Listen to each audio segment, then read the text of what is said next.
నేను అనుకున్నానండి ఇక్కడ అసలు ఏంటి హాయ్ బాగా ఇక్కడ అమ్మ అయితే ఇది ఇచ్చుతుందండి. ఇంకా అది పైకి వెళ్తేనే కొయ్యాలంట. ఇట్లా ఇట్లా చిన్నగా ఉంటే కొయ్యకూడదంట అండి. అదిగోండి ఇట్లా బాగా హైట్గా ఉంటే గోంగూర అనేది మనం ఈజీగా హార్వెస్ట్ చేసుకోవచ్చు అంట.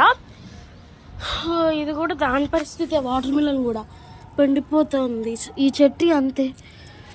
అసలు కోద్దామండి ఒక 2 days దీన్ని వదిలేసి కోద్దాం. ఇవ్వండి ఇక్కడ చూడండి బత్తాయి కూడా.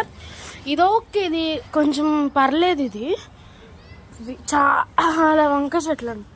అదే వంకాయలండి చూడండి. గుత్తులే ఇక్కడ అయితే అసలు చెట్టు నిండా చాలా కాయలు కూడా ఉన్నాయండి మనకి. ఇదిగోండి ఇక్కడ ఉంది. తెల్ల వంకాయ అయితే తక్కువ, ఒక 3 వచ్చినాయి అండి. ఒక 2 వచ్చినాయి. టోటల్ 5 తెల్ల వంకాయలు అనమాట. ఎప్పుడు బయటకు వస్తుందా కాయ అని చెప్పేసి మనం వెయిట్ చేస్తున్నాం కదా బాగా.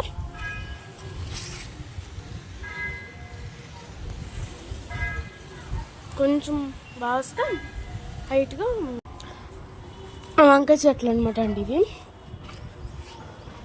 ఈ వంకాయ బయటకు వచ్చేసింది, లైట్గా వచ్చింది బయటికి.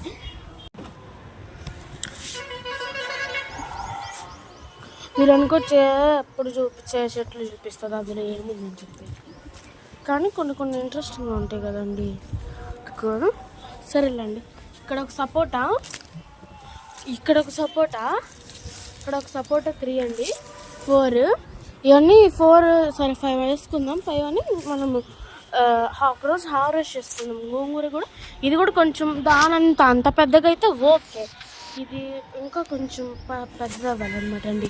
పందిరి చూస్తేనే ఒకళ్ళు ఉంటారండి మా ఇంటి దగ్గర. పిల్లలు అంటే మరీ పిల్లలు కూడా కాదండి, ఎంత స్మార్ట్గా కట్టారు చూసారా.